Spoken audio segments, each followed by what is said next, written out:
السلام عليكم ورحمة الله وبركاته. ازيكم يا بنات؟ عاملين ايه؟ يا رب كلكم تبقوا بخير. كل سنة وانتم طيبين ورمضان كريم علينا كلنا يا رب، شهر البركة والخير وكل حاجة حلوة. بداية كده، انا عارفة ان معظم الناس في تجهيزات رمضان بتبقى مهتمة بالديكورات ومش عارفة ايه والكلام ده. انا الديكورات او الزينة والحاجات دي بتبقى اكتر عند حماتي، لان انا تقريبا رمضان كله بقضيه عند حماتي. انا بطلع البيت عندنا هنا يا اما للنوم يا اما للعبادة، ان انا هصلي بقى. وهي دي بقى الفكرة، انا بهتم اكتر بالحاجات الروحانيه او العبادات في رمضان. فاحب ان انا اصلي على سجاده ريحتها حلوه، الاسدال نفسها تبقى ريحته حلوه ونضيف والسجاده نضيفه. حاجات كده يعني، فاهمين؟ اللي عارفني من كذا سنة عارفين ان انا كل قبل رمضان لازم اشتري اللي هي الشموع بتاع باث اند بادي. بحب جدا اشغلها وانا بقى جايه اصلي التراويح كده والعشاء، واقعد اقرا قران واتعبد والكلام ده. احب كده اشغل الشمعة في ضوء هادي والريحه تبقى حلوه وريحه السجاده اعطرها. فالسنه دي طبعا كلنا عارفين ان شموع باث اند بادي هوبا هوبا هوب معديه. فانا استبدلت شموع باث اند بادي بالبخور، ومش اي بخور. انا اللي عارفني برضو انا بحب جدا البخور. والسنه اللي فاتت كنت جايبه مشتريات بخور حلوه جدا من عند صفحه استريلا. السنه دي ضاعفت الكميه، وكمان جبت معايا لما كنت في العمره من السعوديه، علشان خاطر دايما تبقى ريحه البيت حلوه باقل سعر ممكن. وعايزه اقول لكم ان معايا بخور بيبدا اسعاره من 40 جنيه يا جماعه، وريحته تحفه وبتفضل في البيت حبه حلوين. زائد ان معايا كمان حاجات تعطرك انت شخصيا، تعطر سجاده الصلاه، تعطر الاسدال. فتعالوا بينا كده نشوف انا جبت ايه ومشترياتي ايه، واقول لكم كمان ايه الحاجات اللي جبتها من السعوديه. يلا بينا. اول حاجه انا جبتها لتجهيز رمضان هي الزينه اللي انتوا شايفينها ورايا دي. واللي شاف فيديو شي ان هيعرف ان انا جايبه الزينه دي من شي ان. طبعا هي يعني هوريكم فيديو صغير هنا كده ليها. هي 3 متر والاشكال بتاعتها زي ما انتوا شايفين كبيره، فتحفه جدا. العيب الوحيد فيها ان هي على حجره ومش على فيشه، وده اللي انا اتصدمت فيه يعني. غير كده هي حلوه جدا، وفيها ان هي تولع وتطفي، بس انا مثبته لونها تمام كده. تاني حاجة جبتها هي دي من السعودية بقى. جبت مصلية جديدة دي من السعودية، وجبتها لونها بينك. بصوا يا جماعة، وطبعا هي متبطنة كده وتقيلة جدا، تقيلة. هي قطيفة كده. بصوا دي سجادة الصلاة بتاعتي، هفرشها واوريها لكم برضو. تحفه تحفه تحفه تحفه. وان شاء الله باذن الله، المفروض النهارده انا بصور لكم في اليوم اللي قبل رمضان على طول، اللي هو يوم الاربعاء، رمضان الخميس. فالمفروض ان النهارده ان شاء الله باذن الله هعطر المصليه بتاعتي عشان اصلي عليها. تمام. دي انا كنت جايباها من السعوديه معايا. هتلاقوا بعض التفاهه شويه. جبت سبحه نفس لون المصليه، والحقيقه ان انا كنت عايزه اجيب اسدال نفس لون المصليه بينك، بس ما لقيتش حاجه عجبتني. حتى لما لقيت حاجه عجبتني على النت وطلبت منها يعني، قالت لي ان ما فيش اللون البينك. فبصراحه ما جبتش، لان انا كنت عايزه اعمل كده شكل معين. وكنت جايبه معايا من السعوديه برده الخمار اللي كلنا عارفينه طبعا، اللي في كل بيت، بس كانوا منزلين اشكال جديده، فجبت الخمار ده من السعوديه برده. تمام. بس الخمار ده بقى 3 يعني في الاحجام بتاعته 3 اكس لارج، عشان انا جايباه طويل يغطي حتى الركب، طويل جدا، فعجبني قوي. تمام. وبصوا بقى جبت البنوتي ايه يا جماعه. بصوا انا لفيت مكه والمدينه كلها على الاسدال ده، اللي هو القطعتين ماشي، لحد ما لقيته في مول في المدينه اسمه مول القارات. اكيد طبعا اللي في السعوديه عارفين الكلام ده، عارفين المول دوت. واللي رايح عمره يروح المول ده هيلاقي فيه حاجات حلوه جدا. بصوا جبت لبنوتي انا، ان شاء الله هصورها لكم وهي لابساه عشان تشوفوا شكله اوضح. ده كده خمار اهو. تمام. وعايزه اقول لكم ان الخمار بايدين 2 اهو. تمام اهو. تمام. وقصير شويه من قدام وطويل من ورا، شكله تحفه في اللبس. ومعاه كمان السكيرت دي اهو. تحفه يا بنات. انا اول ما شفته مش قادره اقول لكم كنت مبسوطه بيه قد ايه. اكيد دلوقتي انتوا شايفينها وهي لابساه. ومش فاكره بصراحه الاسعار عشان بس ما اكذبش عليكم. السنه اللي فاتت كنت واخده نوع بخور من عند استريلا، بيبقى عباره عن زي بار الشوكولاته كده، بيبقى متقسم مربعات صغيره، وبتاخدي انتوا منه. كان عاجبني جدا، فقلت لما اروح السعوديه هدور عليه. بس اللي كنت واخداه من استريلا كان اماراتي. لما رحت السعوديه قعدت ادور ادور ادور، ما لقيتش خالص النوع اللي انا عايزاه، لحد ما لقيته في هايبر ماركت الابراج اللي في برج الساعه اللي قدام الحرم على طول. تمام. فجبت 2 بس، دول مش اماراتي، دول ميدن مكه، يعني مصنوعين في مكه. جبت اللي هو اسمه عود كشمير اهو. تمام. ريحته تحفه، ريحته تحفه. وجبت عود مكتوب عود وودي، عود وودي يعني عود خشبي يعني، تمام. برضو ده شكل العلبه، ماشي. هتلاقوهم في برج في هايبر ماركت ابراج اللي في برج الساعه. بصوا ده شكلهم، بيجوا عاملين زي بار شوكولاته كده، وانتي بتقطمي منهم وتحطي على البخور اللي هو سريع الاشتعال. ريحتهم تحفه يا بنات، بس حاولوا ما تخلوش البخور، قصدي الفحميه ولعه قوي عشان ما تحرقش البخور بسرعه. ريحتهم تحفه. وكانت العلبه تقريبا ساعه لما انا كنت موجوده، لان الاسعار بتغلى طبعا، كانت ب10 ريال، تمام. وما لقيتوش في حته تانية. وده مصنوع في مكه، عشان في الاماراتي ده ما كانش موجود خالص. نيجي بقى عند المباخر. انا جبت مبخرتين جداد. اول مبخره اللي انتوا اكيد شفتوني على انستجرام، اللي متابعيني شافوها، جبت المبخره دي من عند استريلا زي كل سنه. جبت يعني المبخره مش حلو، المبخره تحفه فنيه والله العظيم. المبخره تحفه فنيه يا جماعه، المبخره خطيره. بصوا التفاصيل، تحفه تحفه تحفه تحفه بجد. بصوا اهي، وده اهي كده، خطيره يعني. حتى لو ما استخدمتيهاش فهي تحفه. انا طبعا استخدمتها، وبحط فيها ورقه فويل، واحط عليها الفحمايه عشان احافظ على المبخره. بس خلي بالك العيب الوحيد اللي فيها طبعا عشان هي كلها معدن، فلما بتحطي الفحم وبتسخن فتيجي تمسكي ده تلاقيه سخن، فخلي بالك. بس ده العيب الوحيد اللي فيها، لكن غير كده هي تحفه. وبتوزع ريحه البخور في الشقه حلوه جدا بجد، خطيره. وطبعا عشان بتتعمل كده فسهل تدخلي جواها الهواء فيفضل الفحم مشتعل يعني، غير الحاجات التانية لازم تقعدي تنفخي فيها كده. لكن دي تحفه، عجباني قوي قوي قوي. وكان ثمنها 300 جنيه. الحاجه اللي انا عارفه سعرها اقولها لكم، واللي مش فاكره سعرها احاول اجيبه واكتبه لكم هنا على الشاشه.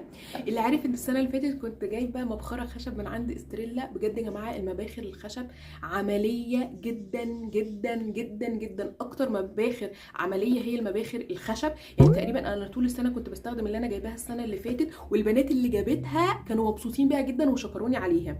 فالسنه دي جبت مبخره جديده خشب برده اهي، وقررت ان انا القديمه ممكن اديها لحد، تمام. فجبت مبخره جديده خشب، سعرها حلو جدا، سعرها 175 جنيه، فسعرها لطيف جدا مش غاليه يعني. بصوا تحفه تحفه تحفه اهي، تفتح كده، وهنا هنحط البخور اللي انت عايزاه. وعاملين حركه جديده كده، الدرج ده حركه جديده، تمام. المفروض يعني بيقولك ان انت تحطي البخور هنا، بدل ما انت كل شويه تحطي البخور هنا، تفتحي البخور تحطي وخلاص، فاهمين؟ فلطيفه جدا. فدي زي ما قلت لكم ب 175. طبعا هتلاقوا كل الحاجات دي عند صفحه استريلا، والبخور اللي جاي كله تقريبا من عند صفحه استريلا يا بنات. انا بجيب بخور يقضيني السنه كلها عشان ما ارجعش اشتري تاني بصراحه، لان استريلا بتجيب انواع مش موجوده في حته. والله لو دورتي على ايه مش هتلاقي اللي عند استريلا بجد في اي حته. وروايحهم رهيبه وفظاع فظاع. فانا السنه اللي فاتت عملت كده، جبت منها كميه وخليته معايا طول السنه، والسنه دي نفس الكلام.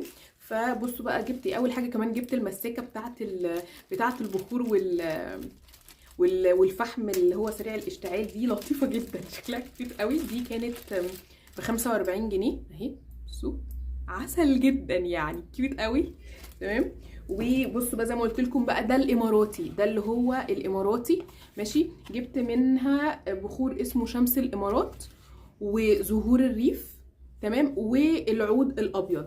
بصوا يا جماعه زهور الريف ده لازم تجيبوه. ده تقريبا كانت العلبه ب 150 جنيه. عايزه اقول لكم ان السنه اللي فاتت كانت ب 80. اقسم بالله، اقسم بالله السنه اللي فاتت كانت ب 80. يلا حسبي الله. مش في استريلا، في اللي بيغلي الحاجه. يلا المهم، بصوا يا جماعه، دي بتبقى عامله زي بار شوكولاته كده زي ما قلت لكم، وانتي بتقطمي منه حته وتحطيها. يا نهار ابيض. بصوا يا جماعه، تحسوا ان انتوا هتحطوا بخور برفان يعني، بجد والله العظيم. مش مجرد مش بخور زهور الريف دي يعني، بخور زهور الريف ده كانك حاطه برفيوم فرنسي كده، مش مجرد بخور عادي. ده رهيب، لازم تجيبوه بجد بجد بجد بجد، لازم تجيبوه. العود الابيض ده يعني بصراحه ما عجبنيش قوي، مش ذوقي قوي، تمام. لكن برضو اللي هو بخور الشمس الامارات ده ريحته بخور يعني، عارفين ريحته بخور راقي كده. ده برضو ريحته حلوه يعني، ده ريحته حلوه بس ريحته بخور اكتر منه برفيوم زي زهور الريف. فده برضو لطيف حلو ده. نيجي بقى للناس اللي عايزه حاجه سعرها حنين وتحفه، والله يا بنات تحفه، وهي البخور ده. بصوا البخور ده اللي هو اسمه الاصلي ده البخور ده، تمام. الواحده من دول ب 45 جنيه ولا ب 40 جنيه تقريبا، الواحده ب 40 جنيه. بصوا يا بنات خطير. ده عباره عن ايه بقى؟ بصوا ده عباره عن كيس كده اهو. بصوا بيجي الاول جواه اللي هو زيت عطر يعني، تمام. لو انت بتحبي تحطي كده اللي هو بيبقى فيه بليه ده، ماشي. وبيجي جواه اللي هو البخور اللي هو الايه، ثانيه واحده، الاقماع اهو. بصوا ده بقى ولا بيحتاج ما بيحتاجش يعني فحم سريع الاشتعال ولا اي حاجه، انت بتولعي في قلب البوز بتاع البخور ده، تمام. وهو بقى بيشتغل لوحده، وجايبين لك وحاطين لك معاه في قلب كل علبه. بصوا اهي جواها بيبقى فيه بتاع المعدن دي عشان توقفي عليها لو انت ما عندكيش مبخره يعني توقفي عليها البخور كده. بصوا يا جماعه انا مش عارفه هو فيه كام واحده الحقيقه، بس هو فيه كتير، مش مكتوب عليه فيه كام قطعه جوه، بس هم كتير يعني، هم كتير بصراحه، مش قليلين خالص. مش عارفه لو عرفت اقول لكم فيها كام واحده اقول لكم، بس هي مليانه، شايفين هي مليانه. تحفه يا بنات، ريحتهم كلهم ريحتهم حلوه جدا. ب 40 جنيه الكيس، لازم تجيبوه. ريحتهم نظافه، كلهم ريحتهم حلوه، كلهم ريحتهم حلوه. وخاصه بقى انا عجبني قوي قوي قوي اللي هو امير الصحراء ده، ريحته نظافه. عارفين لما بعد ما تنضفي البيت كده وتحسي بريحه النظافه، هو ده ريحته نظافه يعني. لازم بعد ما تنضفي البيت تشغلي ده. خطير خطير خطير، وب 45 جنيه بس. فدول تحفه للي عايز حاجه اسعارها حلوه وجميله وموفره، لانك مش هتستخدمي معاها حتى الفحم. نيجي بقى عند اختراع جديد، ده اول مره اجيبه. انا شفته اللي بصراحه لما كنت في السعوديه، شفته بقى عند محلات كتير، تمام. لكن بصراحه اسعاره كانت غاليه. فلما جيت مصر هنا لقيت عند استريلا نوع من شركه مصريه تقريبا لسه جديد، فقلت اجربه لان سعره كان حلو قوي، تقريبا ب 165 جنيه ولا حاجه، فسعرها حلو جدا. اللي اخترت ريحه الفانيليا اللي كان موجوده عندها عطرين، فانا اخترت الفانيليا رغم انا مش بحب الفانيليا قوي، بس قلت اجرب يعني، لان ناس كتير بتحب الفانيليا وقلت ما اجربها يعني. المفروض ان دي عباره عن ايه بقى؟ زي ما قلت لكم هي تقريبا ب 165 جنيه، فسعرها حلو جدا. هي عباره عن، هنكتشفها مع بعض على فكره، لسه ما جربتهاش. بيبقى فيها اعواد خشب كده بنات اهي، تمام. وبعدين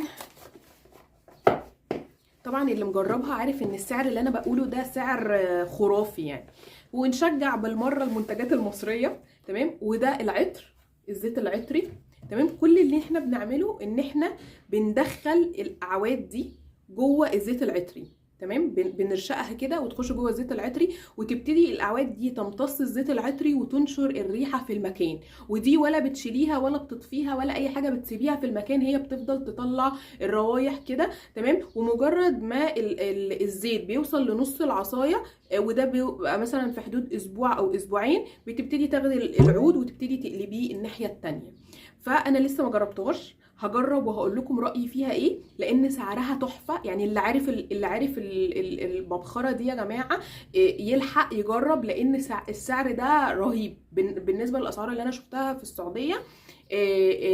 السعر ده تحفه تحفه. فانا هجربها واقول لكم ابديت عنها على الانستجرام، فتابعوني هناك. انا عارفه ان في بنات مستنيه ازاي اعطر الاسدال واعطر المصليه بتاعتي. طبعا انت تقدري تعطري بالحاجات دي كلها بانك بتمشي البخور في المبخره، وخاصه الخشب عشان الخشب امنه جدا زي ما انا قلت لكم قبل كده، فتقدري تدخليها تحت الهدوم وتحت المصليه وكده وتبخري. لكن في نوع معين من البخور هو ده اللي انا بعطر بيه المصليه والاسدال، وهوريكم دلوقتي، بس اصبروا معايا شويه. اللي بعد كده جبت البخور بتاع ألف ليلة وليلة ده، واللي عارف ان بخور ألف ليلة وليلة خطير يعني، من اشهر البخور اللي موجود في السوق. هو بخور ألف ليلة وليلة، وخاصة لما تجيبي حاجة قيمة مش المضروب، تمام. ريحته يا جماعة، عارفين ريحة البخور اللي هو لما تخشي، بصوا اصلا الباكج يا جماعة ده ازاز، خلي بالكم الباكج اصلا لوحده حكايه. ده اللي عارفين لما بتخشوا اماكن اللي هي العربيه كده وتشموا، او بتخشوا اماكن اللي هي المحلات البخور الغاليه قوي وتشموا روايح كده، هو ده يا جماعه، هو ده بخور بخور الف ليله وليله ده بصوا هو عباره عن خشب كده، شايفين؟ خشب مكسر كده، وبتاخدي منه من الخشب ده وتحطي على الفحم يعني، وشمي احلى ريحه بخور. زي ما قلت لكم اللي هي الروائح اللي انت بتشميها في محلات البخور الغاليه، هو ده. بصوا بقى الجمال بجد بجد بجد. ده بقى كان من اختيار اروى، هي قالت لي جرب، انا هبعت لك ده تجربيه. وجماعه مش محتاجه اجربه، هو مكتوب عليه اصلا ايه؟ بخور عطر الفنادق. هو فعلا بخور. بص اصلا العلبه يا جماعه، هو فعلا يا جماعه بخور عطر الفنادق. انا لما كنت في السعوديه ودخلت بصراحه كذا فندق، هو دي الروائح بتاعه الفنادق يا جماعه هناك، والله العظيم اللي حوالين الحرم المكي هي دي الروائح اللي بتبقى هناك. حاجه كده فنادق بجد والله، لازم قولوا لها كده بالاسم، عايزين بخور عطر الفنادق. رهيب يا نهار ابيض. هو ده بجد روايح. بصوا اصلا العلبه وجمالها وشياكتها، ما هذا الشياكه. بسم الله الرحمن الرحيم. اوه بصوا يا جماعه اهو، ريحه رهيبه، ريحه نظافه قويه، ريحه نظافه قويه قويه. تحسي كده تخشي المكان ده، بصي من ريحته بس تعرفي ان المكان ده نظيف. والله العظيم قلت لكم شميته في كذا فندق، بجد بجد رهيب. لو بتحبي ريحه النظافه القويه المعطره، جربي البخور ده يا جماعه، تحفه. ده يتجاب هدايا يا جماعه، ده انت لو عايزه تهدي حد تجيبي له العلبه دي. طبعا انا عارفه ان جايبه بخور كتير، بس زي ما قلت لكم انا البخور ده بقعد عليه سنه بصراحه، زائد ان انا ما جبتش السنه دي شموع من بسم بادي، فبالنسبه لي دول اللي هيبقوا البديل. فانا انتوا مش متخيلين انا بحب البخور جدا جدا، وخاصه في رمضان. انا في رمضان لازم اولع كل يوم، وخاصه وانا بصلي التراويح، فدي طقوسي انا، فسامحوني.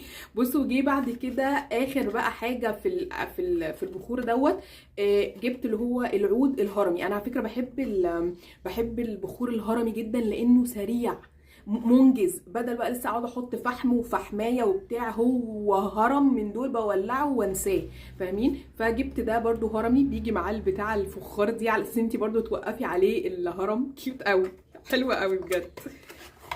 ودي كده البخور اهو، تمام. بيجي زي ده طبق ازاز يا جماعه. ده هتلاقوا الاعواد بتاعته كبيره غير التاني. بصوا الاعواد بتاعته الهرم بتاعه كبير، ده تقدروا تستخدموه مره واتنين، يعني مش مجرد انت تشغليه مره وخلاص، لا، ممكن تشغليه مره مجرد ما تعطري البيت زي ما انت عايزه، نزلي عليه نقطه ميه بس هيطفي، وممكن ترجعي تشغليه تاني، لان ده اعواده كبيره. وده ريحته عود صريح، اللي بيحب العود يجيبه، خطير. تمام. وعايزه اقول لكم ان انا السنه اللي فاتت كنت جايبه من عندها برضو بخور اللي هو الهرمي دوت جماعه، كان اسمه ازهار الريف ولمسه، كانوا تحفه تحفه. انا تقريبا مخلصاهم. بصوا انا جايباهم اصلا، جايبه لان انا ازهار الريف تقريبا رميتها. بصوا لمسه ده لو لقيتوه عندها جيبوه، ده انا مخلصاه. بصوا فاضل منه واحده اهي، فاضل واحده. ده تحفه تحفه، لو لقيتوه عندها. انا مش فاكره سعره كام، بس اعتقد ان سعره كان حلو على فكره، ما كانش غالي قوي. ده تحفه، لو لقيتوه جيبوه على طول.